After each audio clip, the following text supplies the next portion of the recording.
You were tuned in to episode 74. Yes, I said it. Episode 74, the Goodfellas podcast.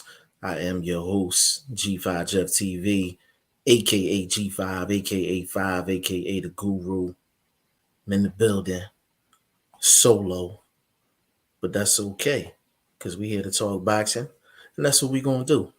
Big shout out to my guy VP Shane in the building, roaming the streets. You know what I'm saying? So hopefully we'll see him in here today.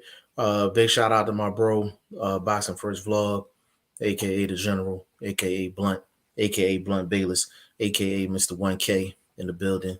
Um, Before we get started, make sure your prayers, thoughts and prayers go out to him. You know what I'm saying? Um, Daily battle for him. You know what I mean? Hopefully he'll be able to jump in here today.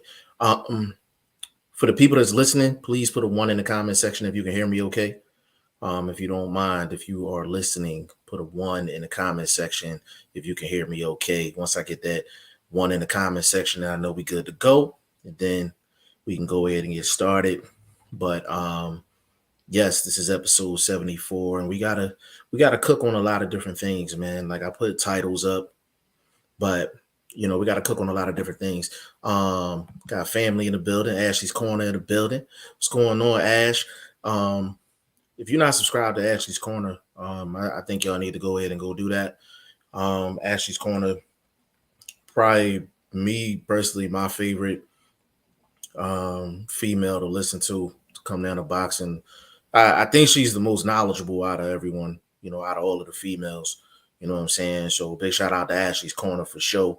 My guy Burt Wood in the building. What's going on, bro? Everybody giving me a one, so I know we good to go. Boxing learner in the building. What is going on with you? Listen, said what's up with Blunt? Yeah, he got some health issues going on right now, Ashley. So we try and get some more detailed information on that. He had to get like some tests done and things like that. So we just he's just in a battle right now. Like he's okay, you know what I'm saying, but we just trying to find out what's going on with him, you know what I'm saying. So for sure.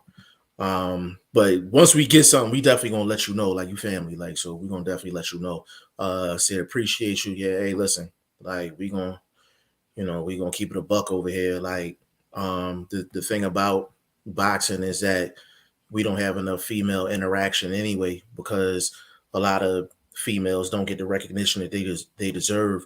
And if we don't recognize the females that we know is knowledgeable and bringing the smoke, then you know nobody else is going to get any shine neither when it comes down to females. So Ashley's Corner, like I'm stamping it, she the best female in the business, hands down. And y'all need to go check her channel out, man. 'Cause she's dropping a lot of jewels over there for sure. Um, we gonna get started. Like I ain't gonna mess around no more. We gonna get started.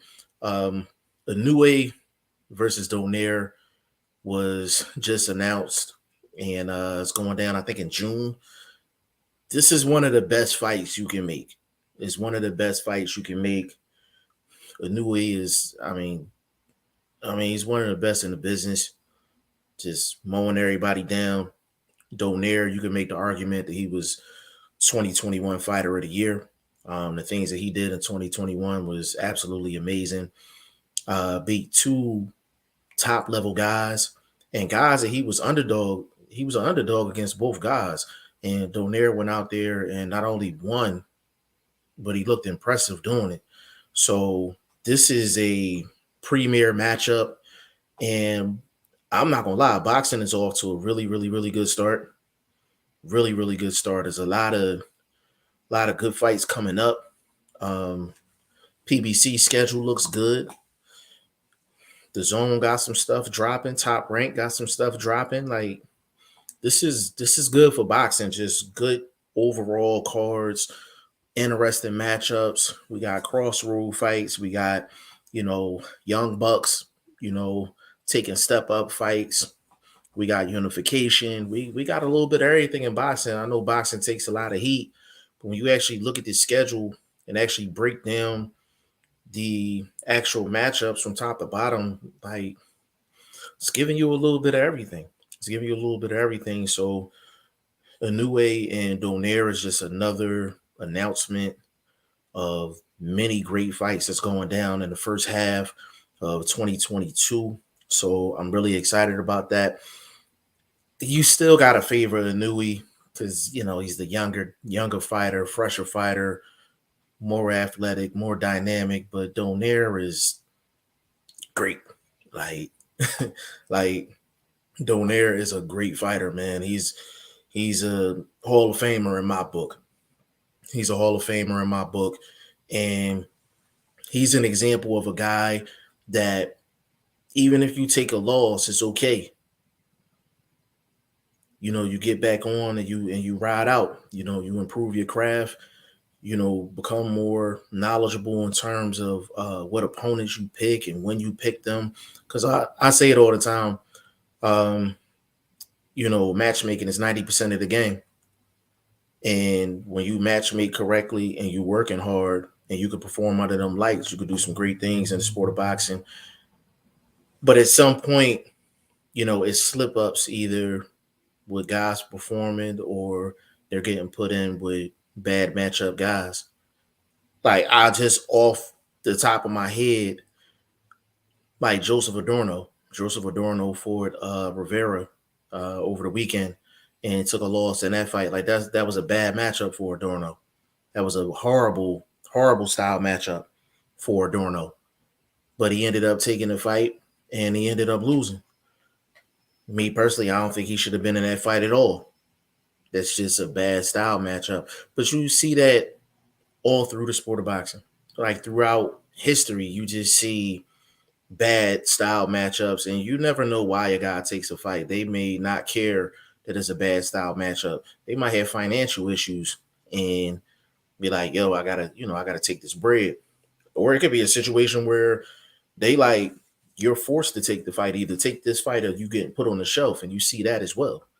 So it's a lot that goes on in the sport of boxing, and sometimes I scratch my head on why certain matchups are made because they just bad matchups. But there's a lot of different things that can happen. So we're gonna see how this Donaire and Inoue situation plays out. But I think it's a fantastic matchup. Fantastic matchup. And I mean it could. I don't know if it's gonna be fight of the year type because both of these guys are so skilled and so talented. You usually don't see two highly skilled guys being a fight of the year type matchup because they have a certain level of defensive responsibility. But this probably will go down as one of my favorite fights to watch if they're both on their A game because it's nothing like high level chess when you watch boxing and it's two elite guys. You know what I'm saying? Burt Wood, G5. We forget the monster has a chin. The flash hit. Niona with some bad intention, right hands and a flash, left hooks, but Inoue kept coming. That's a man to fear. Nah, real talk, Birdwood. Like these guys are elite. These guys are elite fighters, and they give it to you every time they step in the ring. Like they give it to you every single time they step in the ring. And Inoue got a chin. I mean, they are two of the more complete fighters in the sport. Inoue is one of the most complete fighters in the sport. Donaire is one of the most complete fighters in the sport. And I mean, Birdwood, I couldn't have said it any better. I mean, they got chins. They can, they show them they can battle adversity. They can play high speed chess. It's just Inoue is so physically gifted. Like Inoue is physically gifted. Like power is crazy.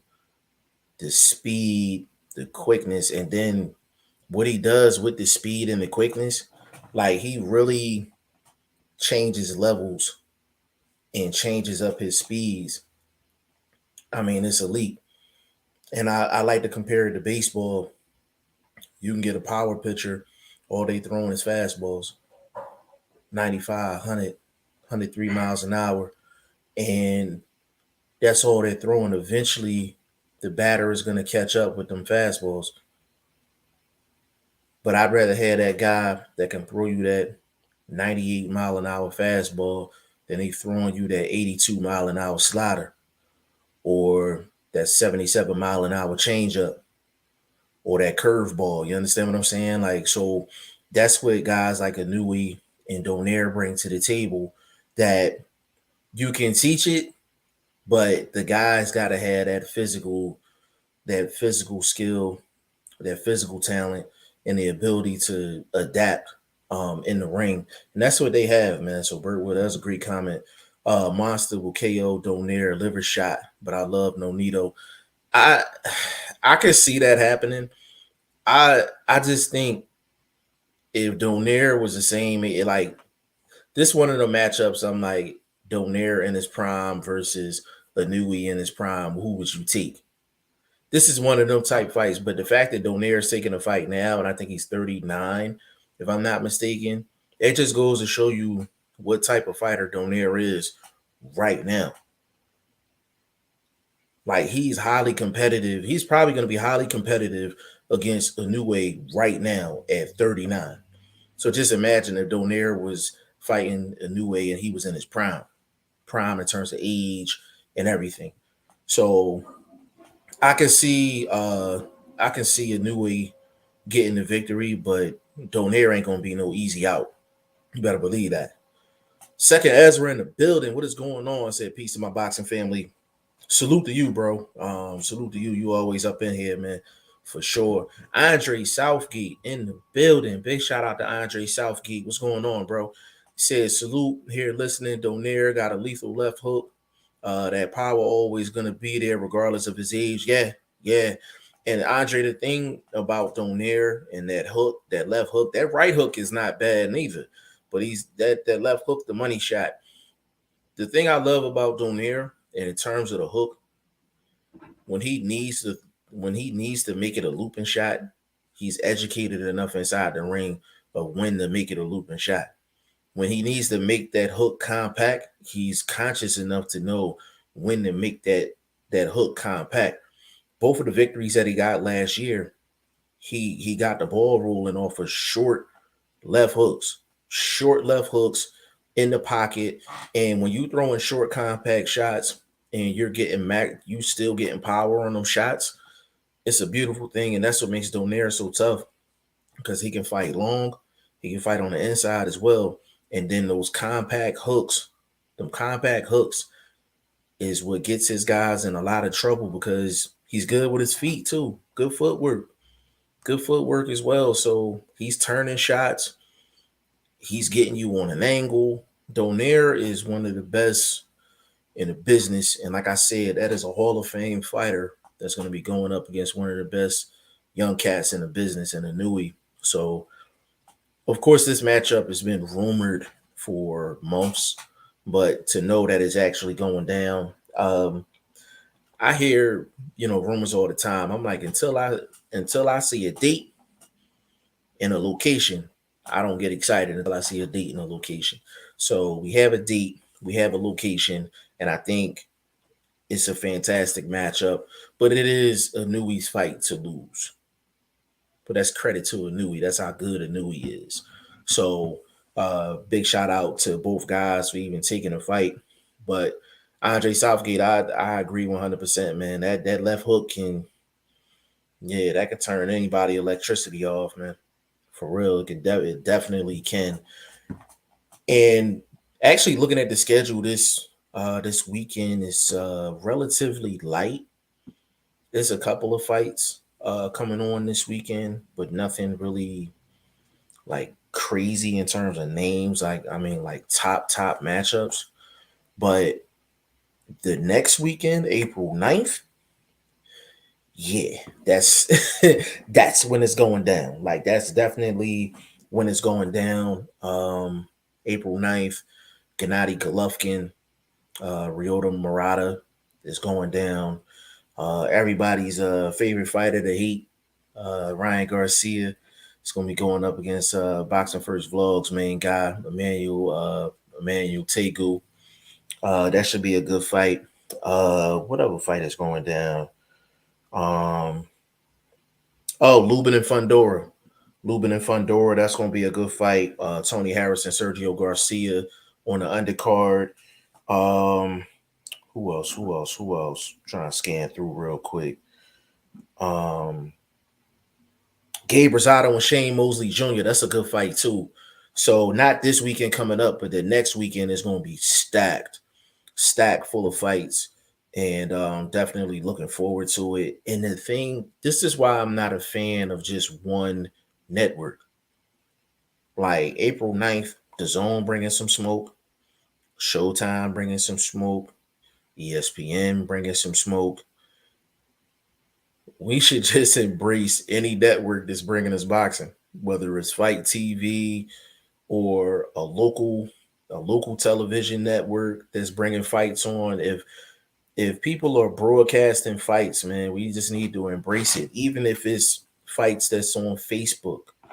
I think they need to, have more fights on Facebook and Instagram and things like that, because it's not just about regular TV anymore. Like people are on their tablets and on their phones more than ever. So I think if it was a fight going down on Facebook, I think a lot of people would watch it.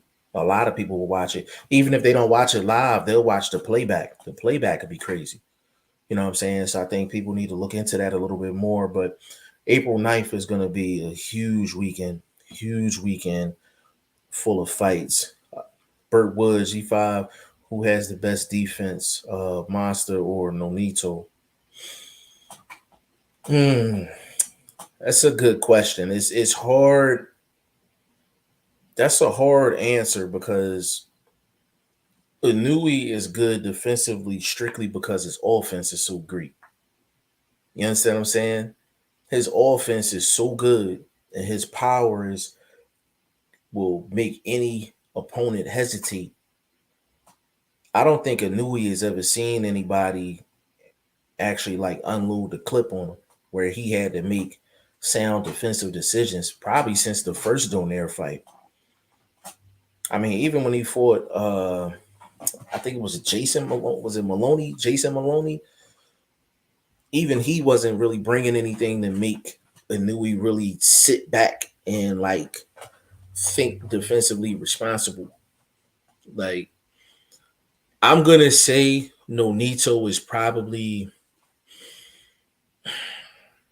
man, that's hard, man. That's hard.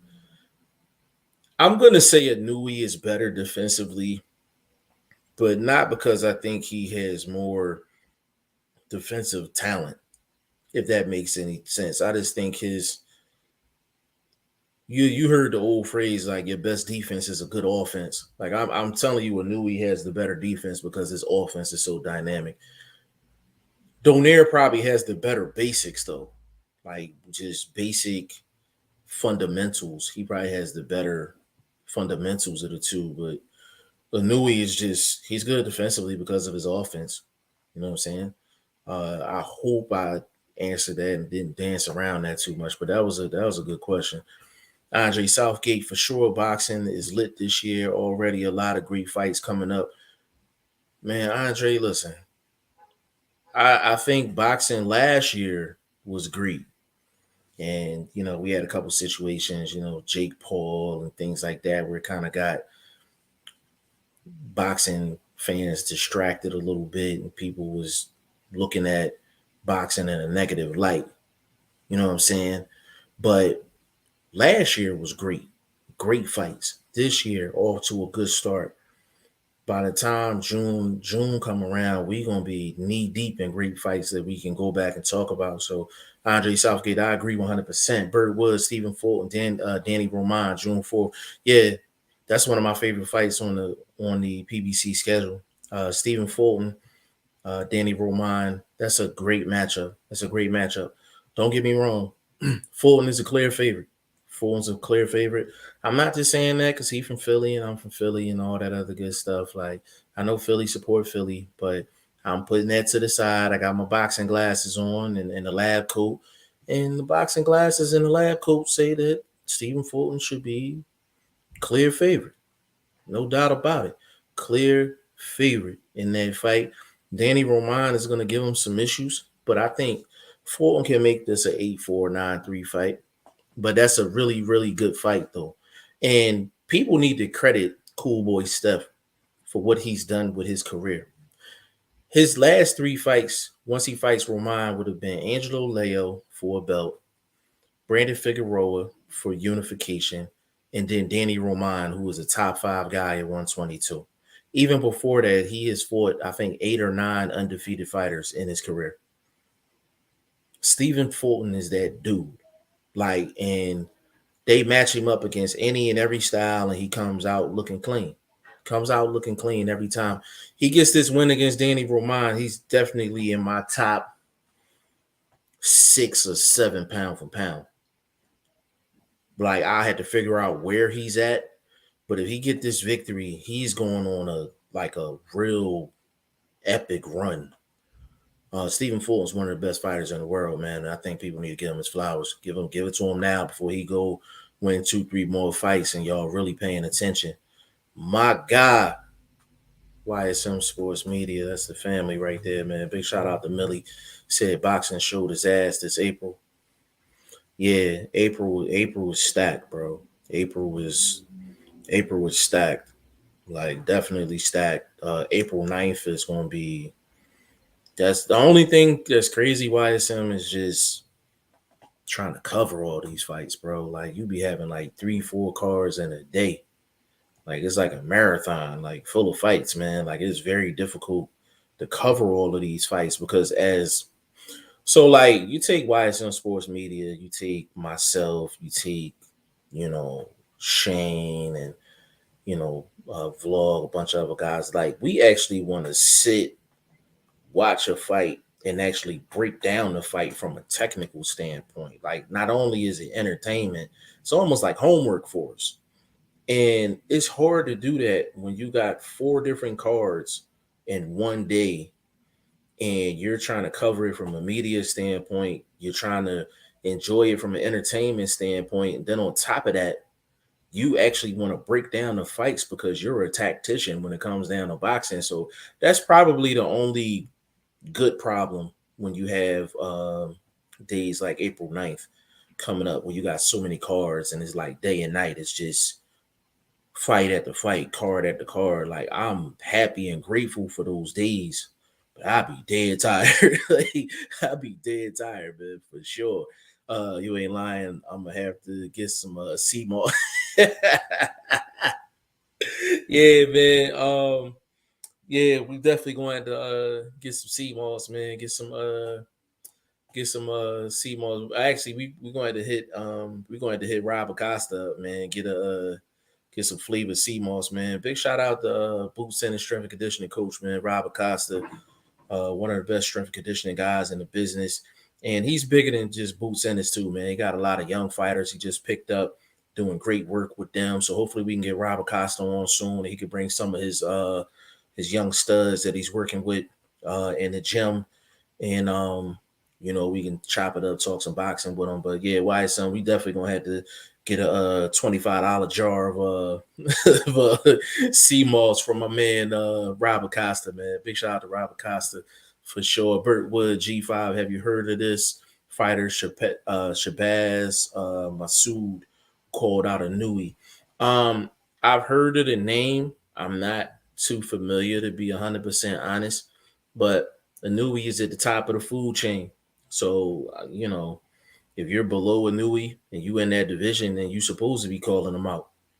You know what I'm saying? Just to keep your name hot in these boxing streets. So I don't know who he is really. I've heard of the name, but I don't know who he is in reality. I really don't know who he is, but he's supposed to be calling out guys like Inoue because he knew the fight not going to happen. But if he keep on saying Inoue is going to build his stock up.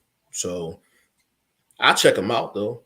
I'll check him out, see what he's talking about, see what he about inside the ring. And, I will make an honest assessment and be like, hey, I think he will do well, or, I might come on here and say he garbage. You know what I'm saying? Who knows?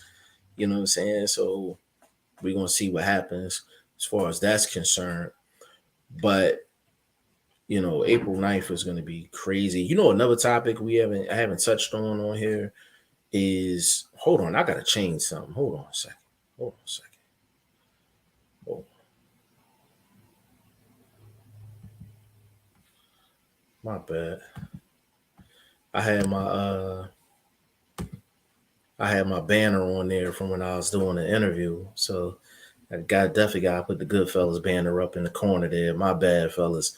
Um, Hold on. Birdwood said he said he's super bantamweight. Okay. He's super bantam. Yeah, I'm gonna check him out though. I'm gonna check him out. And that's the beauty of boxing, is like, just because you haven't heard of somebody doesn't mean they not nice with it. Like, when I hear of a name, people hit me up all the time. Yo, Five, you need to go check this dude out. G5, you gotta check this dude out. My main thing is like, how much tape is it on him? And that's my problem with fighters and them taking fights, and the fact that fights are not being recorded, or there's deals made with media outlets or channels or whatever to release a certain fight so fighters can have tape out here. You can be 15-0, but if none of your fights was actually on a stream or on TV, outside of somebody recording it from their phone, like, what? Yeah, he 15-0, but if you don't have no tape on the person, how good do you how much of an evaluation can you make on someone that you don't have no tape on? That's like somebody saying like, yo, like this food is good at this restaurant, but like nobody's been at the restaurant that or you have respect for. Like, so it's just hard to evaluate, some of these people. See, he's from Shane area. Oh, if he's from Shane area, then I don't like the fight. Then I that's a joke, Shane. But nah, I'll definitely check him out, Bert, for sure. I will definitely check him out. Hey, Bert, the thing is funny. I had a back and forth with somebody about Emmanuel Augustus, aka Emmanuel Burton, and I think I put on my Instagram. I said he's one of the best. He's one of the best to lace him up. And they tried to argue me down and be like, "Yo, you don't know what you're talking about. You seen his record? Like, he was garbage." And I'm like, bro, like, you just don't know your boxing. Like, I'm like, if you want to come and get educated, cool. Like, I can educate you on boxing, but don't sit up here and be like, Emmanuel Augustus wasn't that dude. Emmanuel Augustus was that dude. Like, but Burtwood, I know you a historian when it comes down to boxing, so I thought about that and thought of you. So I definitely had to tell you about that.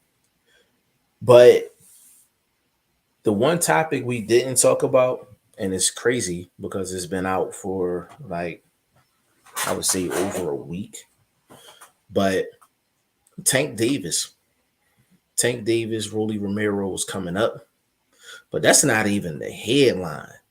Like, the headline for that is Tank contract is getting ready to expire, according to Tank Davis. Get Birdwood comment real quick. Shabazz only had 10 fights. He's calling out Inoue, just 10 fights. That is funny. Bouts 10 rounds, 49 KOs 30%. Yeah, that's pretty ambitious for 10 fights. But I mean, if he feel like he ready and he calling them out, that's another reason why I'm like, it's really nothing. Like, I knew he's not gonna waste his time with somebody with 10 fights, like, unless it's like a Lomachenko type, and I don't think that's the case. So, I mean, if he want to call him out, cool. Now, I knew he run into him in the street and they get it popping. That's something different. But boxing wise, nah, ain't nobody really paying that no mind. Well, back to this Tank Davis situation with his contract getting ready to expire. And he basically had an IG post. I think he was responding to somebody, and he said, my contract is about to be up with Floyd Mayweather Promotions. And that's why they want me to fight this clown so bad. The intriguing thing about this Tank situation is he just signed to Floyd Mayweather and Mayweather Promotions and that's it, and there's no Al Heyman involved, or is it a collabo situation where he signed with Floyd Mayweather Promotions, and he got a deal with Al? That's my question, and I don't know if YSM is still listening, or L Dub the plug, or anybody still listening, or even if you catch it on the playback and you want to hit me up about it. But is Tank signed with Floyd and Al, or he just with Floyd? That's going to determine whether he resigns or not. Because if he signed with Floyd and Al, then I can see him re-signing with Floyd, because Al will probably have some provisions in place for him to get some big time fights with some guys across the street. Now, if it's just Floyd and Mayweather Promotions and that's it, I think he's leaving. And Floyd, they asked Floyd about it, and Floyd made a comment and basically said, and it's not his exact quote, but he basically came out and he said, yeah, like things don't last forever. And I think I did a great job with Tank. But basically, if he decides to go in a different direction, he's going to go in a different direction. Yeah, why is some up in here? Said Heyman bought Tank to Floyd. He's still under contract with Al. I heard he wants to go to Fox. Okay. So is he? So I guess my question would be: is Tank trying to be exclusively Fox? Like, is he trying to just be exclusively under Al? Is the contract with Al expiring, or is it just the contract with Floyd? See, there's a lot of when I hear stuff like this, I know the ins and outs of boxing. So I'm like, you can't just throw a scenario like that to me and then I'm not asking other questions. So YSM already know what time it is. Like, if he's still under contract with Al, then I mean, to be honest with you, it really don't matter if he signed back with Floyd or not. If he signed under Al, then you know Al calling the shots. You know what I'm saying? Like, Mayweather Promotions is an extension of Al. Pro Bellum is an extension of Al. Like, there's extensions of Al Heyman. So if Tank is under contract with Al Heyman, if he signs back with Floyd, people shouldn't be pissed off, because Tank still got to go through Al to get a fight with Haney or anybody else. So I'm kind of curious to see how that plays out. To my knowledge, just the Mayweather Promotions contract. If that's the case, he's out. If that's the case, he's gone. I don't see him re-signing with Floyd. He might just work. He might just be working with Al like exclusively, and they might play it like Canelo's playing it. 2-fight deal here, 2-fight deal there, 1-fight deal here, and keep his independence. But Devin Haney's independent, and you see how difficult a negotiation he had. Boxing's a little different, Boxing's a little different. You're gonna have problems regardless if you are a free agent. You're gonna have difficulties getting fights, because if a promoter's trying to put you on with a big fight, especially a championship fight, they're gonna want to have options on you. And if you want to keep your freedom, you want to keep your independence, then you're not gonna want to fight somebody and then they have options on you. You know what I'm saying? So that's something that has to be considered. Definitely has to be considered. Burt Wood question: does Haney fight off his back foot and Kambosos fight off his front foot? Who has the edge? Burt Wood, I'm glad you asked me that question, because we're gonna have on the show probably tomorrow. I'm gonna try to pull it off tomorrow, or definitely tomorrow. I'm gonna try to pull it off tomorrow. But and we had him on the show before, but he's gonna be with the Devin Haney camp for this fight, and that's Coach Padman McGriff out of Vegas. He's gonna be there with working with Devin Haney and Bill Haney and that whole crew. But to answer your question, if Kambosos is coming forward and Haney is going backwards, his advantage Kambosos. The question is Haney keeping Kambosos at a distance, and is Haney pivoting to his left or pivoting to his right as he's fighting off the back foot? Because you can pivot to your left, pivot to your right full step, and you can be in a whole different zip code somewhere, and you can make Kambosos just reset like all night long.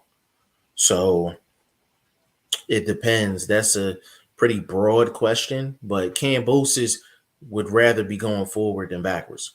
And I think Haney can fight off the front foot or the back foot. So it would be an advantage Kambosos, but Haney can still put in major work off the back foot. But his feet going to be the key in that fight.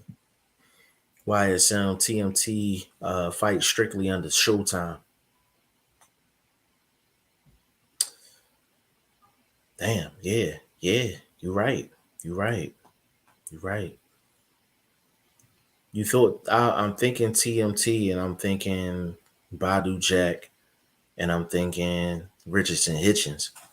And both of those guys, their fights is on they fights be on Showtime. So maybe Tank doesn't sign with Floyd and just has no promoter, but just has Al, and he just signs an exclusive deal with Fox, where he's maybe a pay-per-view fighter for Fox.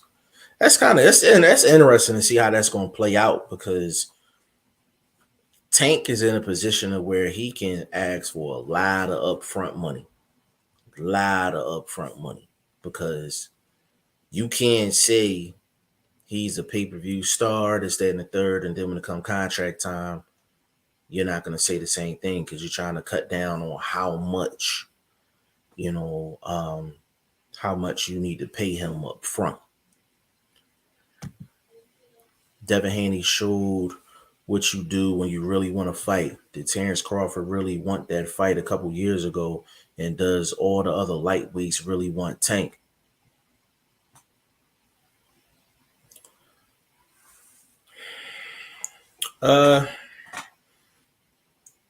I see where you're going with that.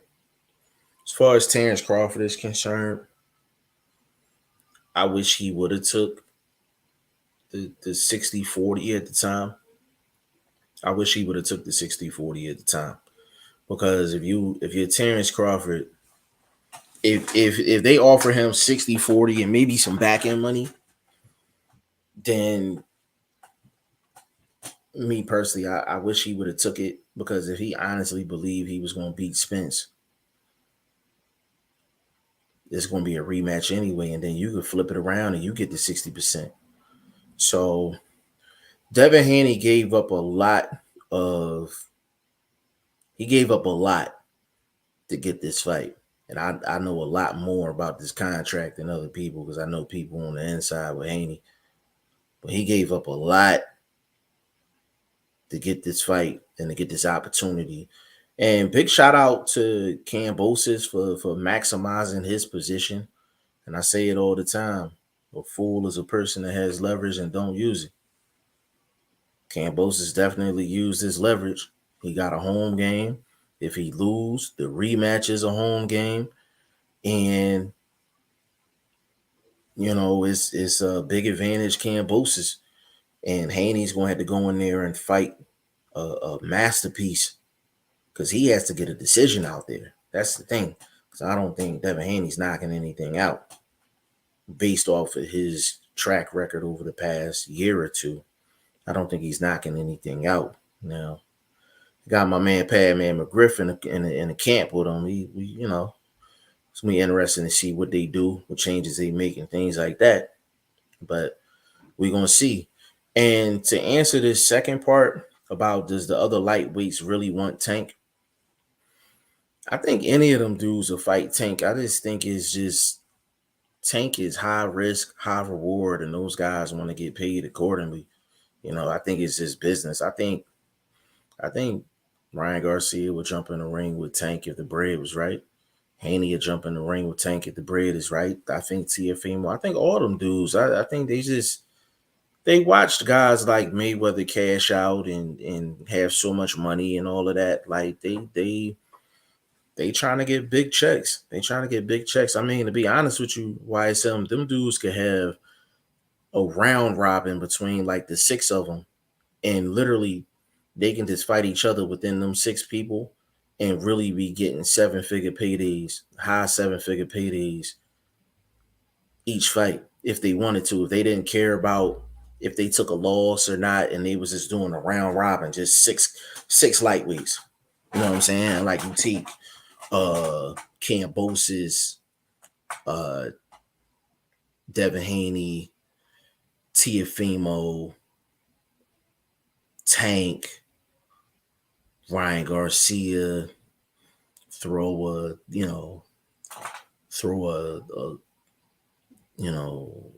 Comey in there, whoever, it just had 6 guys and you just rotating back and forth, big fight after big fight after big fight. Those guys can be millionaires just dealing with a couple of opponents. But, it's them politics, man, them politics. And for the people that want Tank to sign exclusively with Fox, if you think that's going to get him big fights, it's not. The worst thing he could do is sign a network deal. The worst thing he could do is sign a network deal, because what's going to happen is these fighters, even if they don't have network deals, they're going to say, oh, well, I'm signed with Bob. I can't fight on nothing other than ESPN. Oh, I'm signed with Eddie. I can't fight on nothing other than the Zone or Sky. That's the issue you're going to run into. So I think best case scenario is for Tank to not sign a promotional deal and just deal with Al exclusively. And then he can kind of just negotiate his own terms every single fight on a fight-by-fight basis. But he's not held down by Floyd. He's not held down by a promotional company. He's not held down by a network either. So it's going to be interesting to see how that plays out. Keep a lookout for GTD Promotions. Yeah, it could go that route too. But is it backed by Al? That's the thing. Man, this dude just bright day. Boxing First Vlog is in the building. Big shout out to the big boy. What's going on, bro? What's happening with your family? Everything straight, man. Everything straight. For the people that don't know, that is Boxing First Vlog, aka the General, aka Blunt Bayless, aka Mr. 1K is in the building. Big shout out to you, bro. First of all, how are you feeling? How everything going, bro? Man, I'm floating like a motherfucking, just floating, bro. I'm trying to maintain best I can. I'm tired though, bro. Work fast.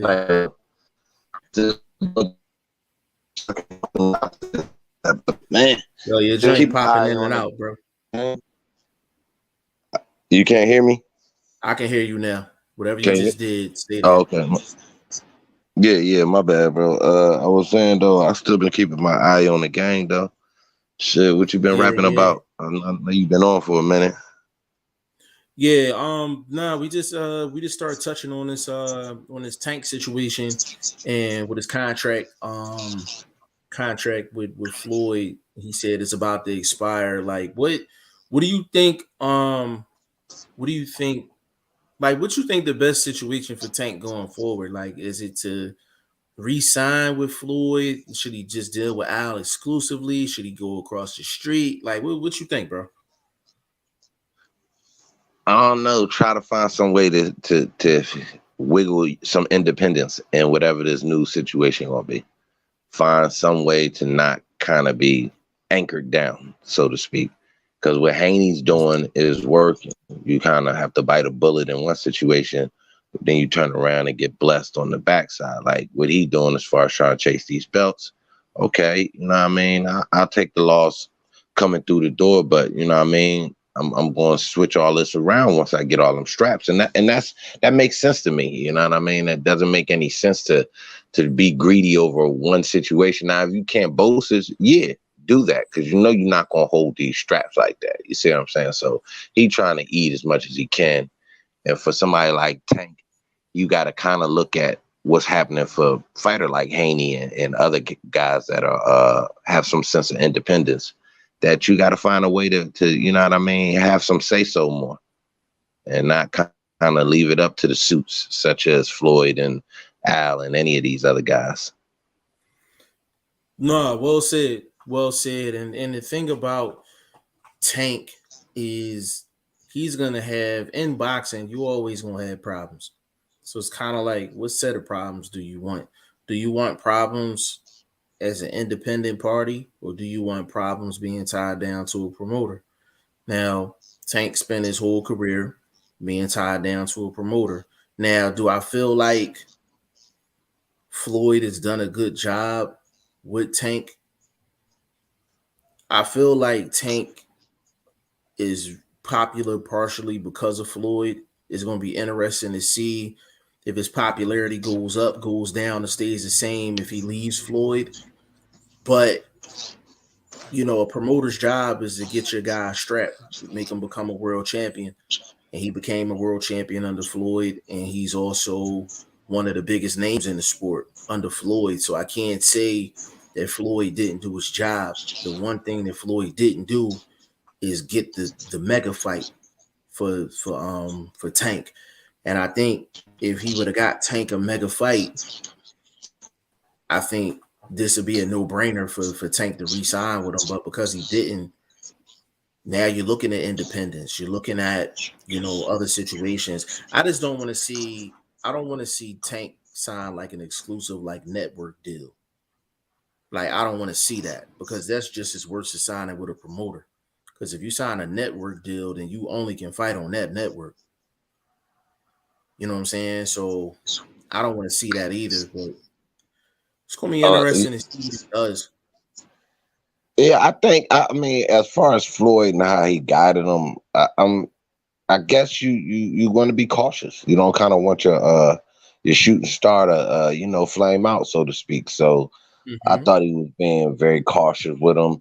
And if you're dealing with a guy like Tank, who is not a great self promoter, you do Right. need a figure like Floyd, a Hearn, somebody like that that kind of has a voice that you know what I mean, that can help illuminate you still. You know what I mean? Even though everybody knows who Tank is, he's just not a guy that's like a mic guy. You know what I mean? He's not a guy that's gonna grab the mic and do the 1-2 like that. So his self promotion is going to definitely have to do with the work. So he's still going to need that voice, that guy that's at the podium.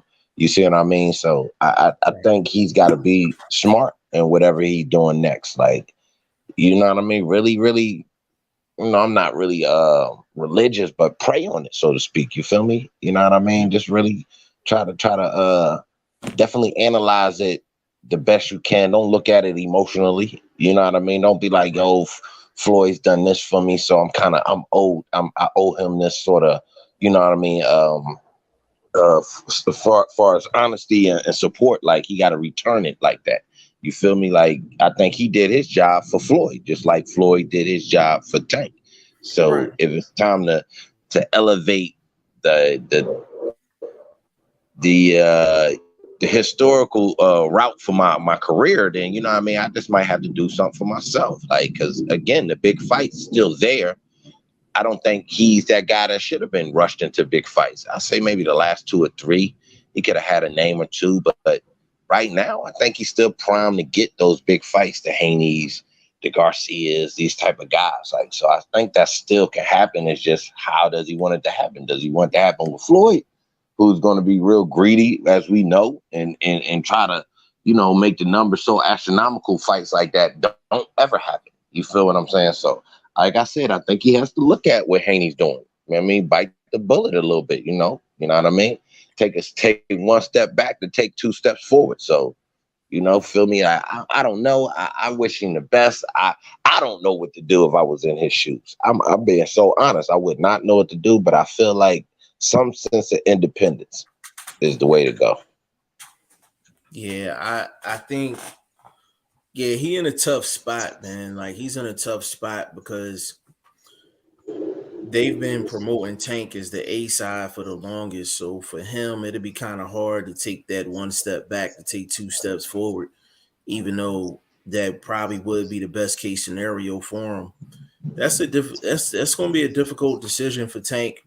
Um, he almost needs to have Al Heyman under his belt for strictly for manager purposes. You know what I'm saying? Um, but not the typical Al Heyman type deal where Al Heyman has the final say on everything. Like if he had Al Heyman just as a manager and that's it without Al having final say, then that might be the best situation for him. But I don't see Al doing that. So yeah, Tank gonna have some decisions to make, and but I'm with you. Like some type of independence. I don't want to see him sign a no network deal, and I don't want to see him. I don't think he should be with Floyd because it's just and it's crazy to me, bro. And I really want to get your opinion on this, but it's kind of funny that Floyd is taking the approach that he's taking with Tank in terms of these contract negotiations when Floyd is the same dude that spent $750,000 to get out of his contract with Bob Arum because he felt like Bob Arum had the same attitude towards him like he has the same attitude towards Tank. Like he's not willing to try to move mountains to get him to be the top guy in the sport. And it seems like Floyd kind of has this same, he's treating Tank like Bob Arum treated him. Like Floyd felt like he should have been, his name should have been on billboards. His name should have been on TV screens in Vegas when he had big fights. And just Bob Arum just never really went all out for Floyd. And that's how he felt. And that's why he went to Al. And Al basically put a play together where he went all out. And you would think Floyd would put a package together for Tank if he honestly believed that Tank could be just as big as him. But this is why I'm like, Floyd as a promoter, you got to wonder how much success does he want to see fighters have, because his whole moniker is I'm the GOAT. I'm the best ever. So does he want to see Tank maximize? Does he want to see Tank go to that next level? It's interesting, man. It's interesting. I mean, I guess you got a point when you look at it from that internal light, as far as like a sense of not animosity, but damn, what's that word? Just, uh, there's a sense of jealousy still because he used to be a fighter. He has these fighters up under him. I don't think there's anybody on that roster that compares to him in that level. So this is something as a promoter he would have to definitely put to the side to advance. You know what I mean? The promotion like that. So I do get you when there, like I said, there's a sense of jealousy. You know what I mean? Yo, I used to do this. I don't want nobody doing it better than me. And then again, like I said, he needs guys like Tank where he can be the voice, because Tank is a solid dude. Like I said, no disrespect to him, but he's not a guy that you throw in front of the camera. You feel me? Like he's not a lyrical orator. So Tank definitely needs somebody like Floyd. Like I said, somebody like a Hearn who has their own personality that can supplement what's going on as far as Tank and how he is with the media and things like that. Like, you feel me? Yeah. Like, you don't have to be a college graduate to, maintain yourself or explain yourself. But at the same time, you don't want to be just walking out the damn alleyway, what I mean, on some homeless dude shit either. So you feel me? It's a balance with that. So I get where Floyd sees that in a dude like Tank, and anybody else that's been I guess a second tier sort of fighter that he's been supporting, so to speak. But I mean, it's a tricky situation. Floyd definitely don't want to lose him, because then what does he have? You feel me? Like, Nothing. he's He gotta has nothing. make another Tank or mold another Tank. And the tank type of fighters don't come along like that. You can't just really go in the gym and pluck one of them dudes out like that. You know what I mean? These dudes is born. These dudes are, meant to be in this position. Yeah, I think if Floyd, you hit the nail on the head. I think if Floyd didn't have any type of envy towards any of these young fighters possibly getting close to his legacy, if that wasn't an issue, then he should have signed Devin Haney, should have signed Shakur Stevenson, should have signed, a lot of these young guys, you know what I'm saying? Because not only can he relate to them, but he was in a bad contract. So if anybody know how to put together a good contract for a young fighter, it should have been Floyd. So I think you have to take into account, like, yeah, is there a certain amount of envy? Is there a certain amount of jealousy? Is there a certain level of what I want to call it, just self-preservation, where he's trying to keep his legacy intact? And I feel like he's not a great promoter, because I feel like he should have better talent than what he has on Mayweather Promotions. Would you agree with that? I would agree with that, but at the same time, I think he's spending a lot of his own money with that promotional situation. You see what I'm saying? So you kind of don't want to overpay dudes that's unproven just to fill your roster out, so to speak. So he's in a tricky situation. It's been fluid, like you said, he still has to deal with that sort of thing that, he's still competitive to a certain extent. And, there's jealousy when it comes to dealing with competition. You know what I mean? So I think that's something that's held him back from building a super promotional team, like, what Bob and them has been able to do over the years. He's been around a little bit as long as Al Bob to reach that stack of a stable. And you don't want to have a bunch of bums. You want to have some guys that you can really set out there like that. And again, Floyd is Floyd. He don't seem like the type of dude that'll fare well with bigger fighters, like, these light heavyweights and these heavyweights. Like, he doesn't, like, he has to be associated with guys that are welterweight in that range, because it's similar to him, because people want to look at his fighters as if they're Floyd-esque. So that's another situation where he's got to maybe look to step outside of his norm. And maybe do that. Maybe go really seriously look into that heavyweight situation and change things up. So if you lose Tank, you definitely got to. I heard most of what you said. You was kind of chopping in and out, but I got the majority of what you said. Let me get in these comments real quick. He said, but will they do what Haney did to get Tank? YSM, no, they won't, because Tank, part of the reason why Haney gave up so much is because all the straps is on the line.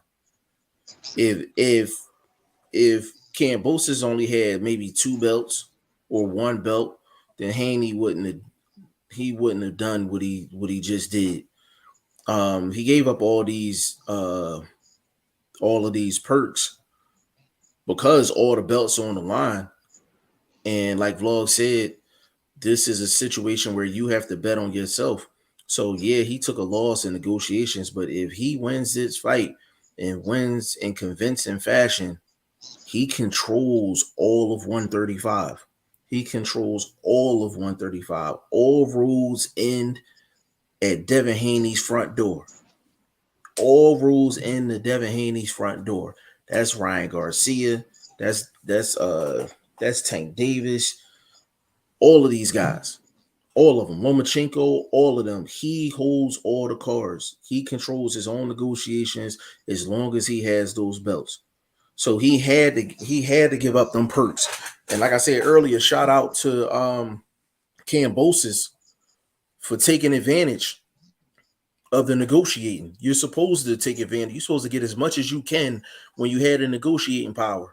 So they both did what they had to do. And if Devin Haney wins, then when is the last time you seen an undisputed champion at a weight class and they're independent?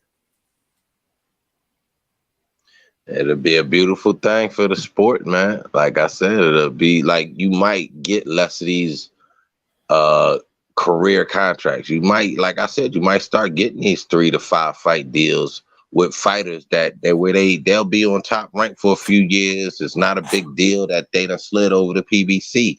It's not like no draft. It is just where you're rotating the stock. You're giving guys opportunities to become stars. You see what I'm saying? Like, if you locking guys down just to keep your roster filled, you don't have a game plan for these dudes. I mean, we won't get the months that we have in coming up in April. Like, this is a great month for the sport. Probably going to be the greatest month in this calendar year. So if you having a roster that has a turnover, you can often have these sort of months because you want to make up for a certain guy. So you might go out and invest in a certain a fighter to be like, yo, let me get his attention and have him come over here and give him nice 2 fights.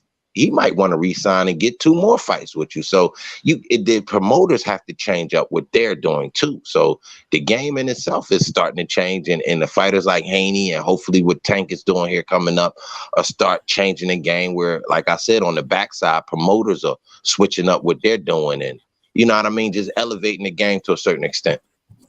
Yeah, I think boxing from a business side is going to have to start being addressed because, that in-house money, some of that in-house money ain't big enough. You know what I'm saying? And fighters are taking more control of their careers, and you can see the landscape starting to change. And if Devin Haney can beat Kambosos twice, which essentially that's what he's going to have to do in order to really live what we're talking about in terms of being one of the few independent guys to be undisputed champion at a weight class. He's going to have to beat Kambosos twice in his own backyard, which is probably going to take I would say at least close to a year before he can actually see that in the fruition. So we're going to see what happens with that. Burt Wood said, G5, did this interview hurt Charlo's image? Mike Tyson tells Jamal Charlo to fight David Benavidez. So that interview came out a while ago. Burt, my opinion on it is people want to see fighters get on camera and be like, I'll fight King Kong. Like that's literally what the boxing public wants to hear fighters talk about in interviews. Yo, I'll fight King Kong. I'll fight this villain. I'll fight that. I'll fight anybody. That's what they want to hear. Jamal Charlo, the way he was talking on Tyson's show, it didn't fit the vibe of the show. Like Mike Tyson, you go on Mike Tyson's show, like you should be talking all types of shit. That's just what he does. You know what I'm saying? But Jamal Charlo was talking as if he was on a show with like Antonio Tarver or Max Kellerman or something like that, where he was just talking more strategic when it comes down to taking fights and things like that. But it made him he definitely didn't come out on the positive side of things after that interview. So I will say that. Bert, what you think about that vlog? I mean, some interviews are good for fighters' careers, and some interviews you kind of wish they had never thought about, and that may be, you know what I mean. And again, those 2 guys and the Charlo twins, they're fickle like that. So I think we're coming to expect a lot of these sort of up and down. Okay, everything good with them. Next thing you know, they funking, and there's these family issues and things like that. So I think that's just something that we come to expect from them. And as fans of theirs, it's like you gotta kind of give and take with these type of guys. You know what I mean? You gotta be like, yo, you can't ride all the way out with them, and then you can't just jump off the bandwagon easy. You kind of just gotta, shrug your shoulders a little bit. That's Charlo. You know what I'm saying? Yeah, 100%, 100%. And the Charlo brothers, you don't know what you're gonna get from them. YSM said, shout out to my old head vlog, man. Yes, indeed, man. Got the general in the building. Appreciate you. Pink Furry Goddess in the building. Big shout out to you. Said, hey there. It's been a while. Work has been kicking my butt. Listen, Pink Furry got us. You ain't missed nothing. We was all for a little bit too. You know what I'm saying? We had to make sure the general was straight. You know what I mean? So we just in here chopping it up. We ain't really doing nothing crazy. You know what I'm saying? But that Tank situation is gonna be interesting to see because Floyd has to make a decision in terms of where does he want his promotional company to go. Because if he loses Tank, you can honestly say the two biggest fighters he has on the roster is Badu Jack and Richardson Hitchens. And that ain't gonna get it done. That's not gonna get it done. And if he does resign Tank, Tank probably can Tank can probably ask for about 10, 15 million up front. Keep it a bean. Like he's earned it. If he asks for like 10 to 15 million up front, he's earned it. He's earned it. What would you So what would you think Tank should come into, I'm not backing down on this as far as like his side up of front money? not I wouldn't I mean not like it could be money or it could be a certain couple fights like if these are I need these happening for this contract to be extended. Like what would it be, at least 2 fights with 2 major, obviously guard some opportunity at Haney once he becomes champion. I would have something like that for me to be like Tank is doing the right thing with staying with Floyd. Like it would have to be something in ink where it's like he's getting a guarantee to a certain extent, and not just the money, because I think Floyd financially is taking care of guys, and he's not a guy that's come from money. He hasn't had money all his life, so I don't know if like money is the biggest thing for a dude like Tank. Yeah, so if I'm Tank, this is how I would approach the negotiations. Number one, I would have something in the contract where if let's just say he signs a 4-fight deal, I would say at least 2 of those fights got to be outside, like against opponents outside of the, outside of the umbrella. That would be the first thing. Number 2, I would say if he's gonna get a pay-per-view fight against another superstar at 135, let's just say it's a Ryan Garcia or Teofimo Lopez or something like that, where if there's any network issues, he would be approved to fight on another network, like no questions asked. And just got to work out the details, but it'd be details for freedom to negotiate for some of these bigger fights, because everyone that he can fight that's big. Yeah, I agree, 100%. So That's why those I are said the he things has that I to would ask bring. for. Yeah, that's why I said that if he's coming to the negotiation table, he has to bring in a sense of freedom, like we said, as far as his side and being able to be like, yo, I'm willing and I'll take the B side. So as signing this contract, you have to be, as a promoter, willing to accept that we going into a certain fight as the B side. And I think that's something that these guys don't write up. It comes up when a certain fight pops up. You know what I'm saying? So it's like, oh, well, we don't want to be the B side. It's like, come on, my dude. In some situations, you might have to be the B side when you have 2 marquee fighters coming together to make a certain fight. So Floyd is the type of guy that just never seems to wants to take that back seat. But just because you're in the back seat don't mean people don't know who you are, Floyd. Everybody knows who you are, Floyd. You see what I'm saying? So I just think Tank definitely has to use his power in negotiations. Yeah, I definitely wouldn't sign a long-term deal.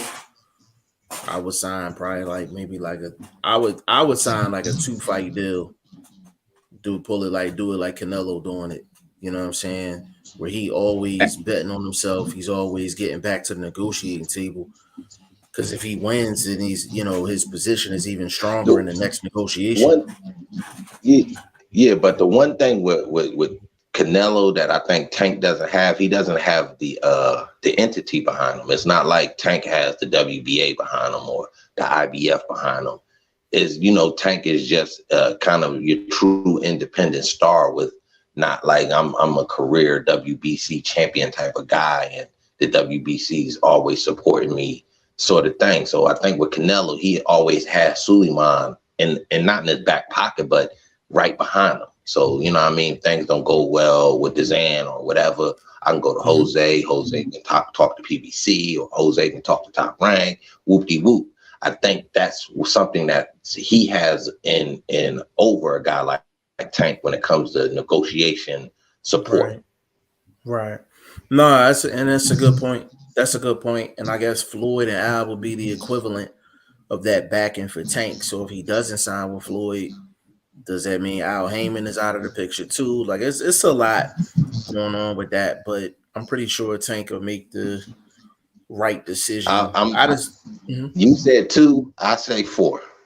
And out of those 4, I need 2 major names. If I can't get it, if you're telling me you can't make it happen with this, me and you sitting down and mano a mano handshake, I'm walking. Yeah, even YSM said in the comment section, he was like, look out for Tank's own promotional company. So he could just go under his own promotional company and just work with Al. You know what I'm saying? Or work with another promoter and just keep everything under his own promotional company where he controls all of the negotiations. But even you cutting in and out, big dog. You want that route? Wouldn't he still be tied to Top? I mean, Showtime. So if he signed something with Al, right, would Al allow him to go across the street? Well, that's the thing. That's the thing. Like but it goes back to the negotiating. Like I would just have something in the contract saying I have the power to negotiate a fight across the street. Like that would probably be my start point. That'd probably be my start point. Because if he can get that, he opens himself up to every big name at 135 and 140. He could literally go Teofimo, Haney, Loma,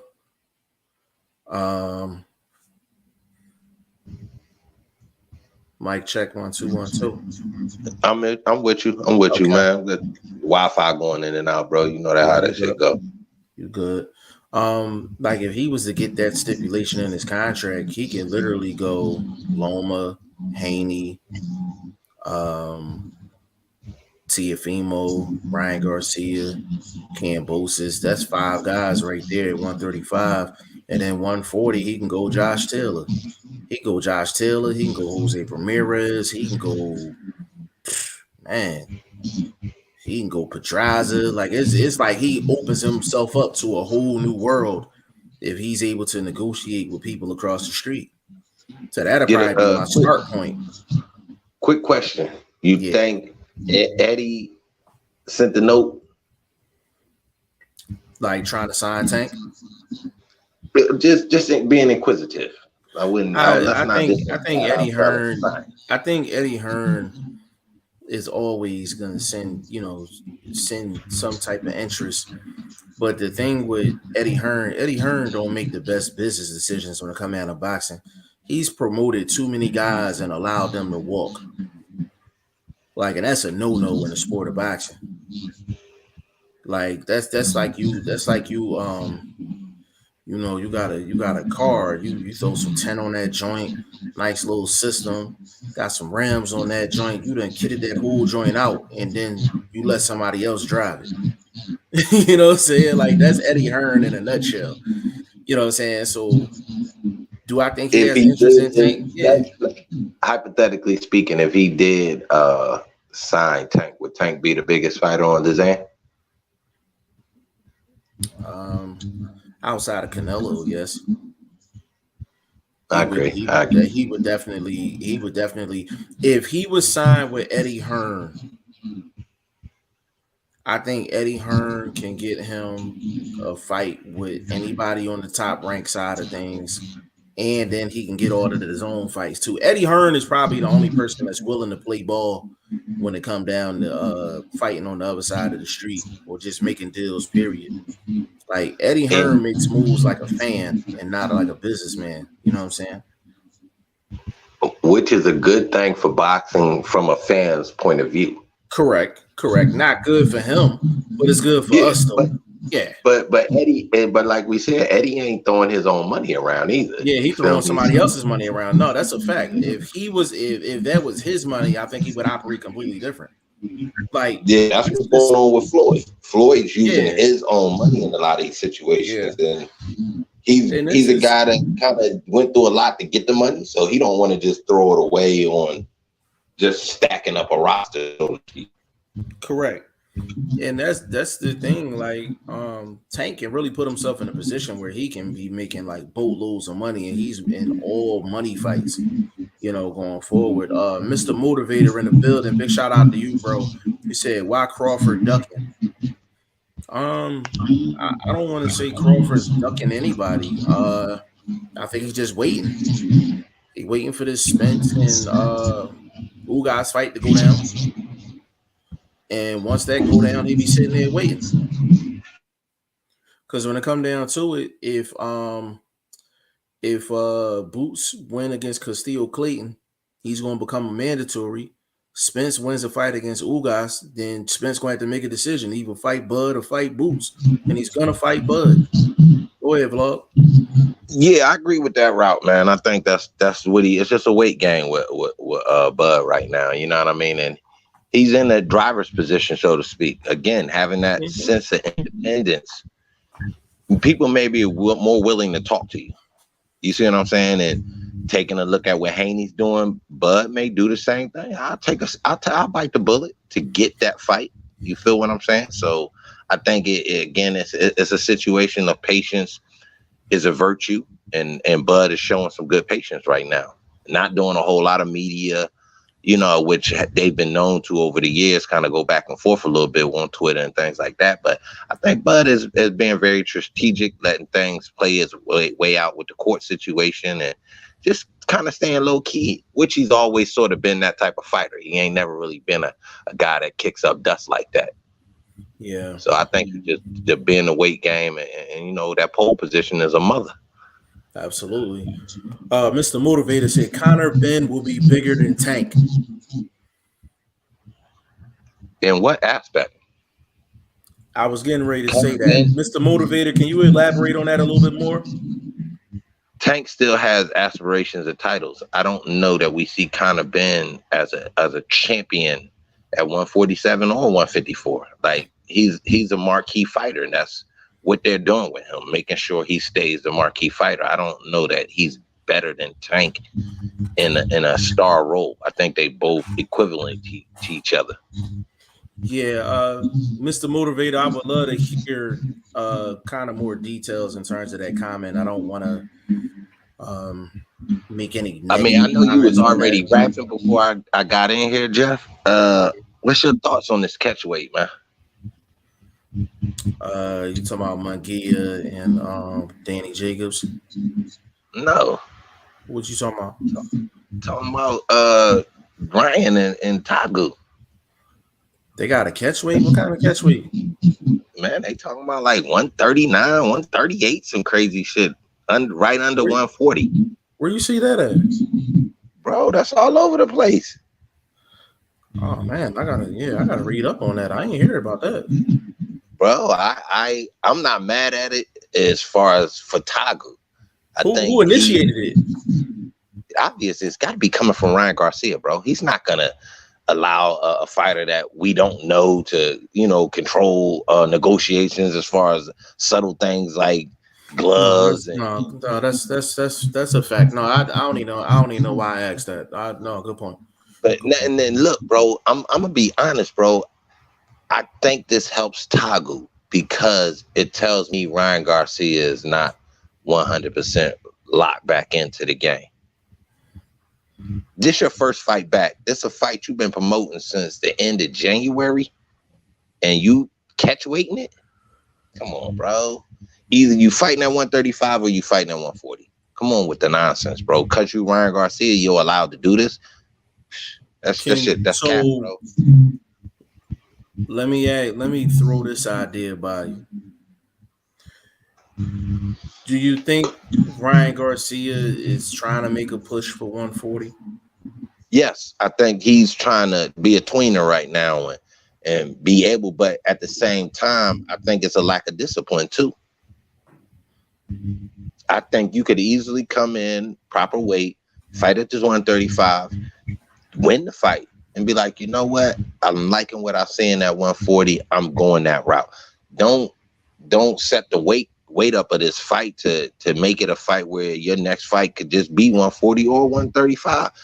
Stick to a game plan. Lay your game plan out and walk that route. Like, this is it's sucker shit, bro. I don't like it. I'm not a fan of it, and I'm not a big fan of what those things that Canelo has said. But when he said that this dude is undisciplined, this situation is kind of leading credence to what he spoke on. That's a great point.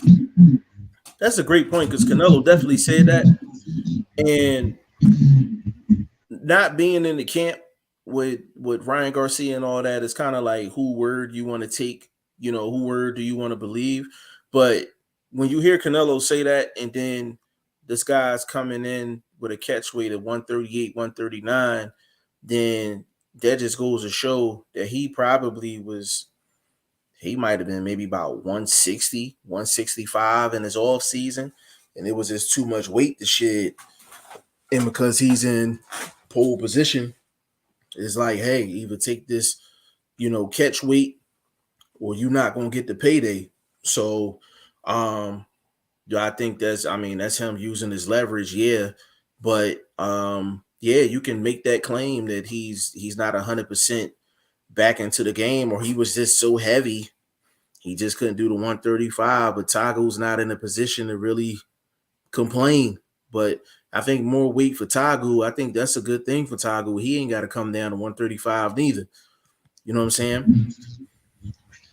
But he's been a guy that's been more disciplined because he's been in the division for so long that I think, like I said, and he's the older fighter. So I know it helps him to a certain extent. But if you're really looking at it from, what's right, bro, this don't happen when you have a fight that's promoted so many months in advance, bro. This happens when there's a last minute fill-in sort of situation, and you kind of giving that 2-week fighter a little bit of a leeway. You feel what I'm saying? This you talking about 2 months ago, bro. You was talking about this fight, and now 2 weeks or a week before the fight, oh, well, it's gonna be catch weight. I was like, why you ain't doing your sit-ups? Too many tacos? What's going on, bro? Or are you not really a fighter? Yeah, you gotta evaluate all those things. You know what I'm saying? Gotta evaluate all those things. Let me get in the comment section, bro. Mr. Motivator. Let's see. He has the attributes, and he's a top draw. I want to see him test himself against someone like Ortiz or Kavalaskis. If he makes it through, that he's world champion material. So from a UK standpoint, Mr. Motivator, he's one of the biggest names in the UK, no doubt about it. But at the end of the day, he's going to find out what level is he at 147. Is he top 5 level? Is he 6 through 10 level? Is he 11 through 15 level?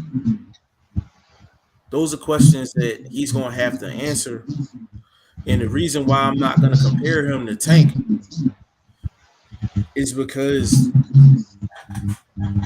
I think outside of Floyd, Tank would have been made those matchups against some of the bigger guys at 135, the bigger names at 135. I can't say the same thing about Conor Benn. I think they still have questions about how skilled he actually is and how big time of a fighter he is. There is no questions about that with Tank. Everybody knows Tank is a top 5 guy at 135. He's a top 5 guy at 140. There's no debate in that. And there's still debate on that as far as Conor Benn is concerned. You can make the argument that he's not even a top 10 fighter at 147 if you want to go down the ranks for real. So what you think about that, Vlog? I like him inside that top 10 of welterweights. Again, you talking about, to me, a good judge for him to say if he should be in there with the Buzz, the Boots, and the Spencers is if he could beat somebody like a Thurman. That is an excellent fight to gauge him with the elite American competition.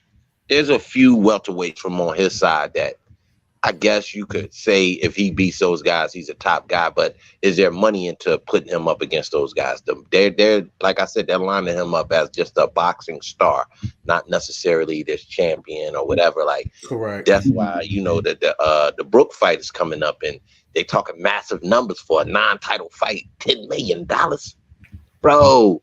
That means he's a star, period. He's not that champion star. He's just a boxing star. So what route do they want to take him? Do they want to make sure he's getting these Algieri-esque fights where he's still a star and he's still looking very elite? Or do they really want to test him and go try to grab straps? Now, his name alone makes these fights mega fights. Yeah. Him and Boots would be a mega fight for an IBF strap. You know, if Spence happened to drop that strap or whatever, you know, I don't know. You know what I'm saying? Just hypothetically, but he's a star.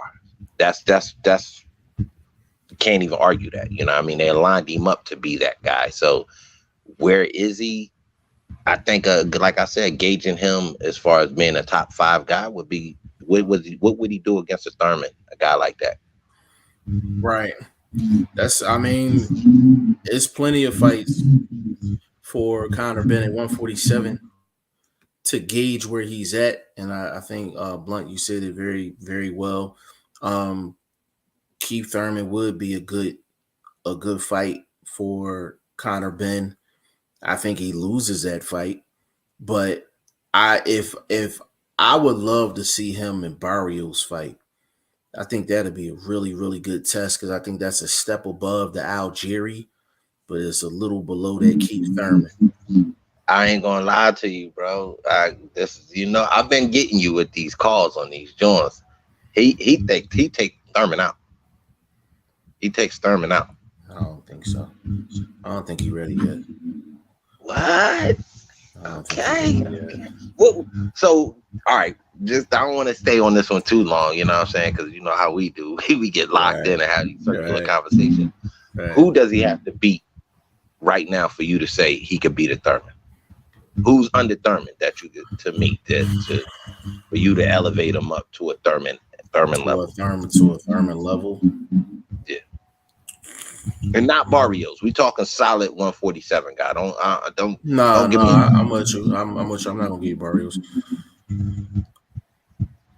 If he beats Danny, then I would say he got a legit shot against Thurman. Because I feel like Danny's below Thurman. Bro, I think Danny beats Thurman right now, bro. No, I don't think so. He's too flat-footed. I actually think Conor Benn has a better chance of beating Thurman than Danny does, just off the style. Yeah, I agree with that too. But I think Danny's power allows him to you know what I mean, to stay in a fight and make a fight with Thurman real tricky, where Thurman just not, you know, round 1 to 12 outboxing and all of this. He's just not that guy anymore. He's an older guy, but he's still a very good fighter. So I'm thinking, like I said, I think Danny could get him right now. Danny has a lot of that OG weight on him now too, where, you know what I mean, he probably a 154 dude that's fighting at 147 with that 154 power. So you know what I mean, I'm just thinking from a power wise, I think Danny could clip a guy like Thurman and get him out of there. Now a younger version like a Ben, I think Ben could take those punches and wear a dude like Danny down. So yeah, I mean, I think that's a good name though. If you don't agree, he could take Thurman out right now. Yeah, I think Danny would be a really good barometer, either Danny or Barrios. I think it'd be a good barometer for Conor Benn because they got to find out at some point, bro. I feel you. I agree with that, boy. At the same time, they could keep getting him these Algieri sort of names and keeping him on that pace. The same thing that what's the name was doing with Tank. Same thing Floyd was doing with Tank. Getting him just a good enough name to, you know, keep him in that pole position. Yeah, I'm with you on that. Let me get these comments real quick. L Dub the plug in the building. He said, what's good? Salute to you, good brother. Birdwood, Cambosis versus Lopez. What's up? Lopez saying fight was fixed. Um, bro, you want to comment on that vlog? Do your thing, bro. I got an airplane over me. I so Cambosis versus Lopez. Lopez saying the fight was fixed. I think Teofimo, his dad, been talking like real delusional lately. And like I said, you can't play both sides of the street. Play both sides of the street, you're gonna get ran over. You can't say in one breath that Teofimo was fighting with no lungs and he had a medical condition and you had a doctor came out and said he could have died in that fight, and then you turn around and say that the fight is fixed. I need for you to stick to one story. Whichever one you want to go with. You want to go with the medical or you want to go with the fix. But you're not going to give me both. You're not going to give me both. So I don't like the inconsistency. Like they are still in denial when it comes down to that fight with Cambosis. They're still in denial. I'll just keep it simple while I got these jets flying over me. That's just a case of over interviewing. You doing too much talking, bro. You know what I mean? And you done talked yourself into a pretzel. You understand what I'm talking about? So again, man, I think it's just too much interviewing, and he's himself just coming up with these different scenarios to just have something to say on these microphones. That's the guy's honest truth. I think he's just interviewing too much. Yeah, and I think another thing is he needs to say something to keep his name hot in these boxing streets. Because right now he just, you are what your last fight says, and he lost, and I would say it was an embarrassing loss because he wasn't supposed to lose that fight. He wasn't supposed to lose that fight, and then his mouth has gotten him into a lot of negativity in terms of the media and the press anyway.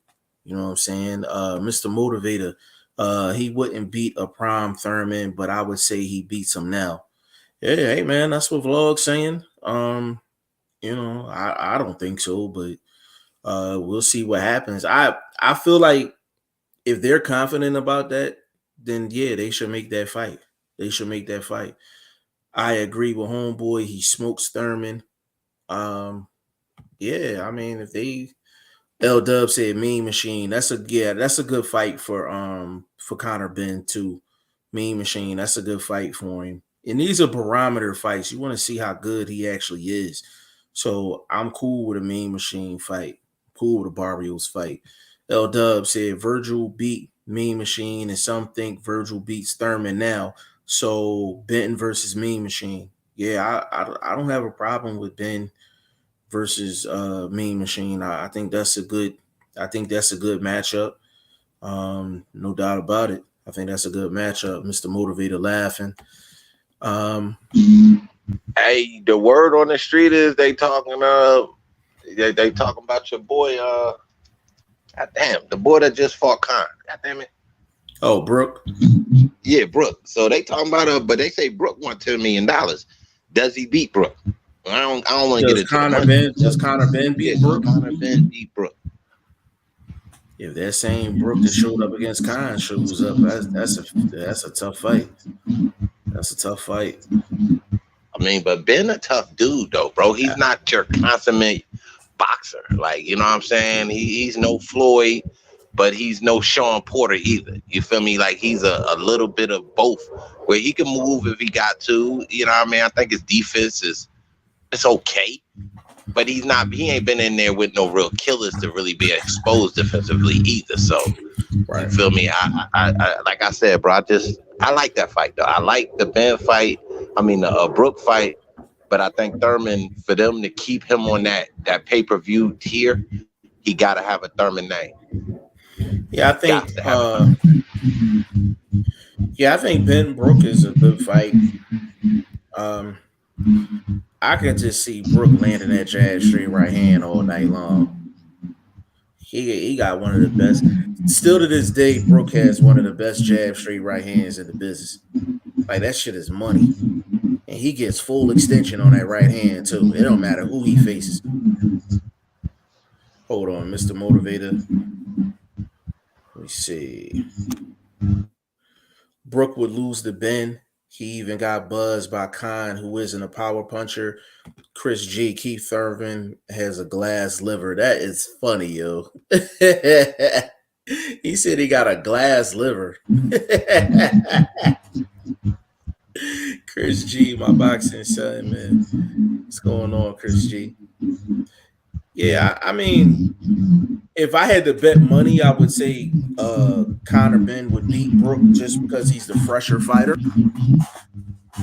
But Brooke has only been handled by two dudes, and they both elite. So if Ben beats Brooke, that tells me a lot. I agree.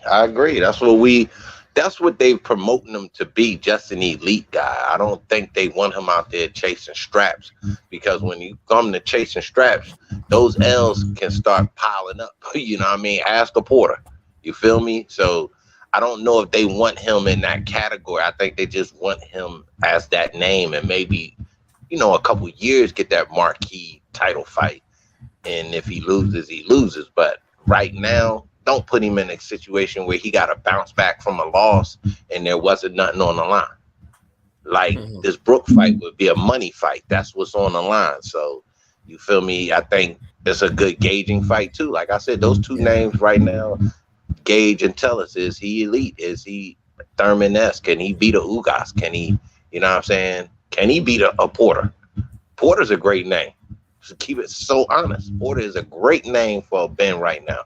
You want to keep him internationally recognized, and saying he could beat dudes, beating a dude like Algieri, who does have a name from his announcing side, so us Western fans are still familiar with him. Now, we ain't believing him in the ring, so to speak, but just putting that name on your resume keeps your name ringing out here in these streets on the West. And I think they want him to be a true international star, not just quote unquote a British star. So they have to, grab a name from PBC who they've done business with in the past. You feel me? So I think Josecito Lopez is a good name. You know who else a good name, bro? Abel Ramos. No. Abel got business. He won. Abe got business. Abe got business. I don't think that's a good fight for Ben. Let's say 2 years ago, where just a vigorous style. You want to see what he does against a guy that has a similar style to his, a grinder. You feel me? So now I don't know. I think now he needs more of a name. I don't think he needs that. But you thought Abel Ramos won his last fight though. Yeah, that's what I mean. Abel got business. He want to go back and really clean that up. So they trying to get that rematch crack. So I think, you feel me? I don't think, like I said, I don't think if he beats Abel Ramos, and big shout out to my dude. I'm not saying he will lose that fight, but if Ben does, I don't think that does anything to uplift Ben any further. You feel what I'm saying? They want to keep rising him up. So you got to get those right names as you stepping up this pedestal, so to speak. So it's just a thing of, I don't know if Brooke is the right fight right now. You know what I mean? You might need another Algieri-esque dude or a real fight that's international. You feel me? Like, I think the British fans know the dude can fight. You know what I mean? That'll be a good fight for them. I don't know if a Brooke fight is good for boxing. I think Ben Avenesian would be a real good fight. They want to keep it all UK. That one is a good fight, but again, does that do anything to get you closer to a title, or is that? Well, that's the thing. It depends on. It's definitely a money fight because it's two UK guys, but it'll keep him along the path of him finding out how good he is, and then on top of it is a big money fight too. That's a big money fight out there in the UK. Him and Avenesian. I didn't know that Avenesian is pulling the bag in like that. I don't live over there, so we ain't seen Avenesian. So yeah, Avenesian and Brooke will do some numbers out there in the UK. In the States, that's something different. In the UK, he'll do some numbers.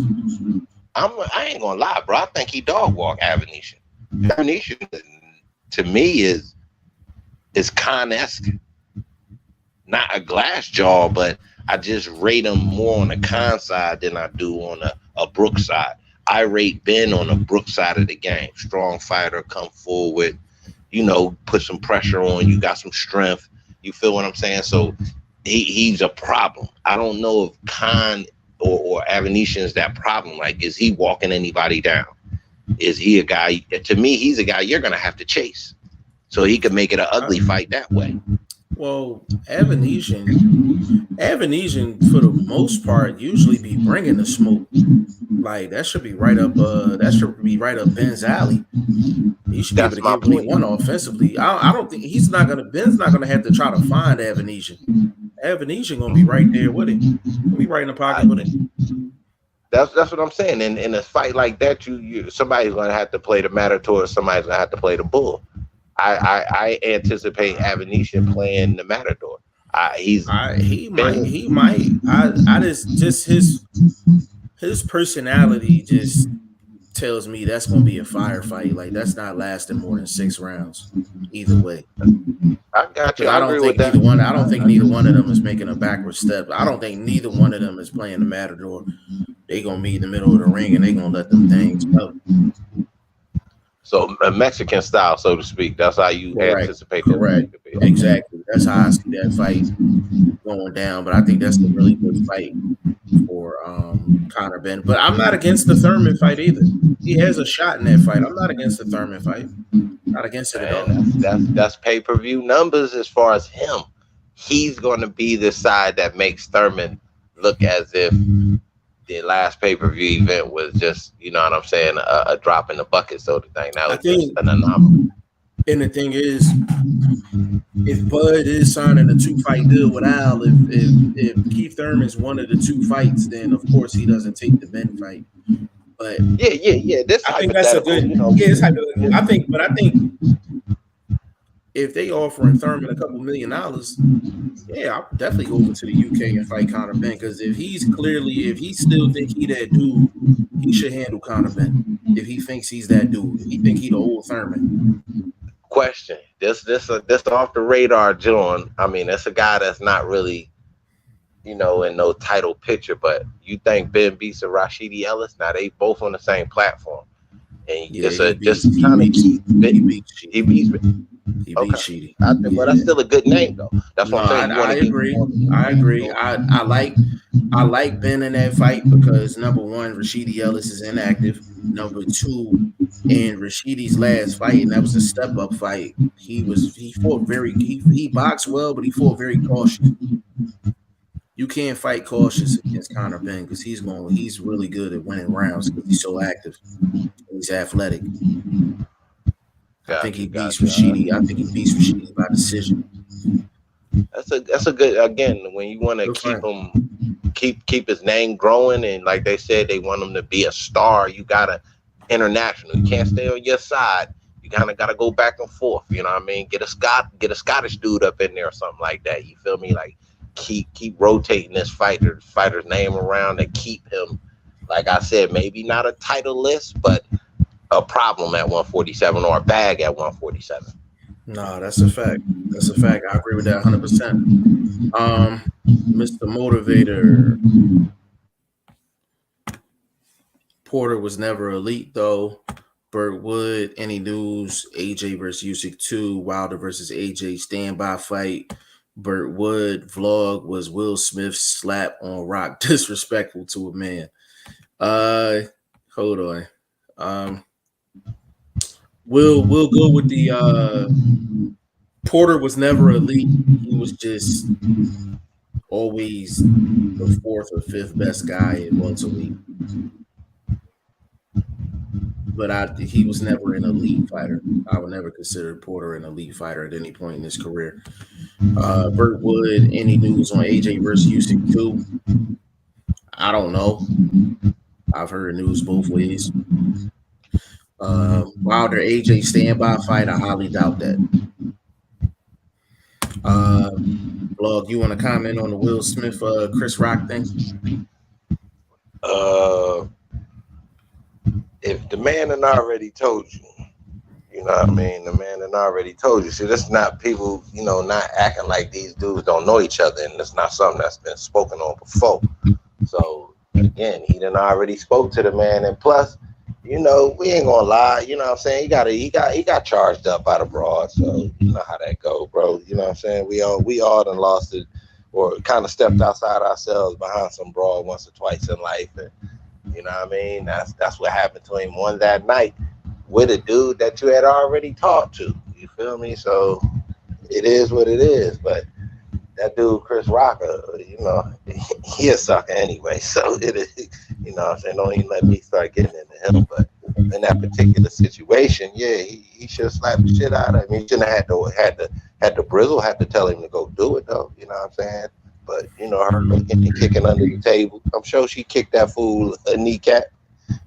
Wow, man, she had the nice pointy ones on too. She them stilettos. He said them nice pointy ones. Yeah. Them stilettos, boy, they got a nice tip on them. So she got his attention under that table. And he got his ass up and up there and slapped the shit out of him. Yeah, man. I like as far as Chris Rock is concerned, man, like we not squashing nothing until I get a fair one. It's either I get a fair one or it's on site next time I see you. Like we not gonna talk.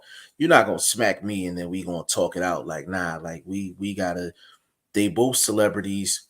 They can both set something up where they can go to a private location, go, I don't know, go in the room, go in the office or something, lock the door for 5 minutes, and we gotta have this, one-on-one session. You know what I mean? As a man, like we gotta have this one-on-one session. As far as I'm concerned, it wouldn't have been no show. I'd try to beat the dog shit out of Will Smith. Real rap. I'd try to beat the dog shit out of Will Smith. And you're live on national TV, so you're not expecting for someone to swing on you live on national TV. So I'm like, him getting the smack off. All right, cool. He got the smack off. Nobody was expecting that. Like, what was you expecting for Chris Rock to do? Shoulder roll that shit? Like, you just not expecting that. But the aftermath of that is basically, yo, we got to get this in. We got to get this in. And I want to make this clear. If Will Smith would have smacked a white person or R&B singer or something like that, they would have locked Will Smith up. Like, they would have locked him up. Like, point blank, period. As far as Will Smith is concerned, like, just like he always puts himself, like Jada always puts him in a position to make him look bad publicly. Like, she's basically come out and said she's been fucking around on him for a long time. August Alsina, Tupac, whoever else. And it's no disrespect to her. It's just the information that's out there.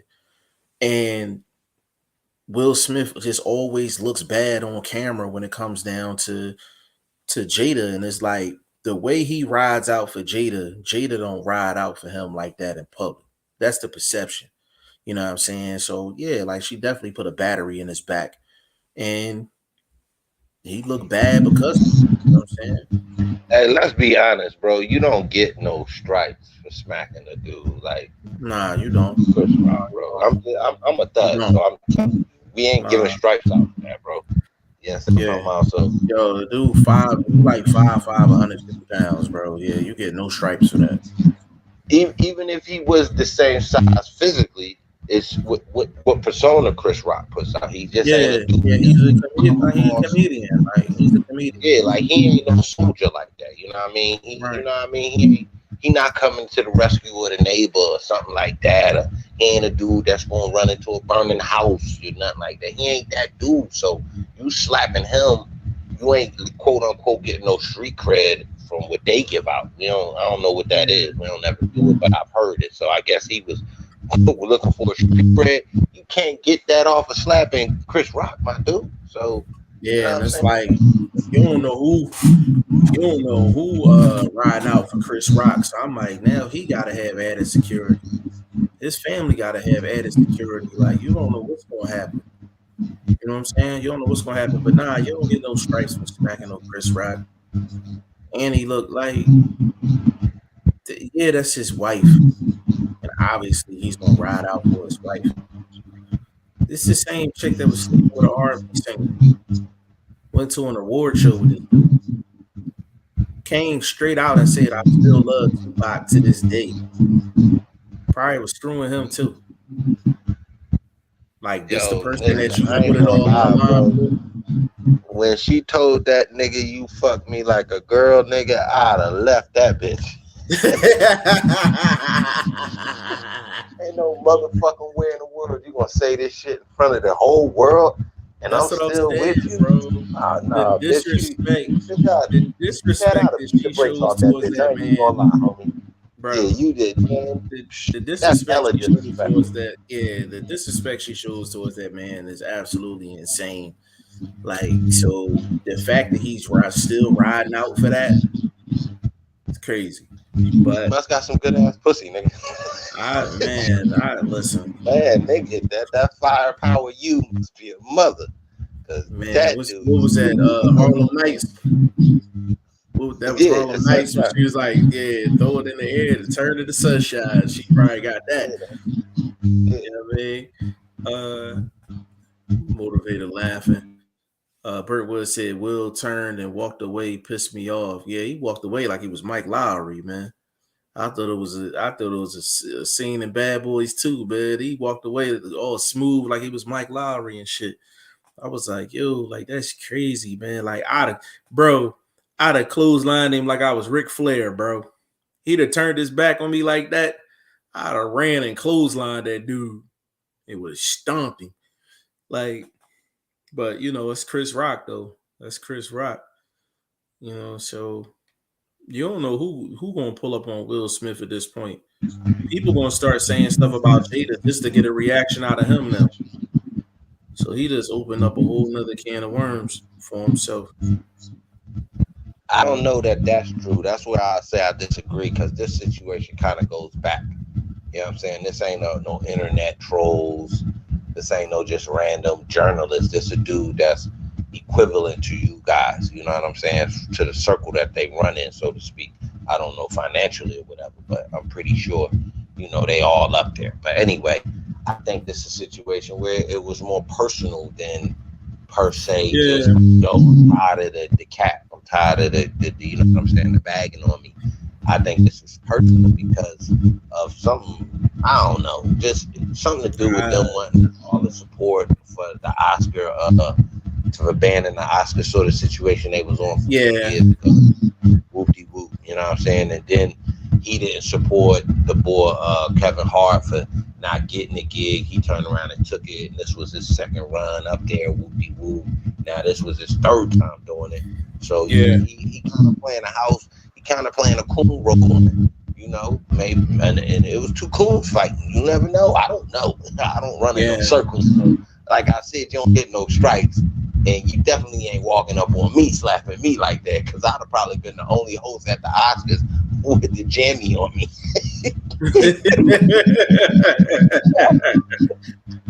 Be like, that is not an extra microphone. That is an extendo. Yeah. But nah, it just, I don't know. It's funny all the way around. Cause it's still been set up, bro. You talking about an award ceremony? They say been dead for about 10 years. That's So, the fact. you know what I mean? You know how black folks is. You want something turned up, Absolutely. you gonna hire a nigga. They gonna turn shit up. So Absolutely. Will probably put it together. Will Packer, you know, that was a producer dude. Big shout out to him. Yeah, big shout out to him. Yeah, for sure. Yeah, it could have been a setup, and that's still good because that's Hollywood. So this is all of it's theater to a certain extent. Yeah, Burt Wood said Jake Paul called out Will. I'm not surprised. I think that's a great way to close this close this podcast out. Man, I wasn't expecting for you to jump on, bro, but it brightened my day, man. You know how we do on here, man. Give me your social media and all that, bro. Man, Boxing First Vlog, man. I'm back on Twitter. I'm back on IG. Got some great posts, man. So y'all tap in with me. Boxing #1 ST Vlog on Instagram and Boxing First Vlog spelled out on Twitter. Same thing on YouTube.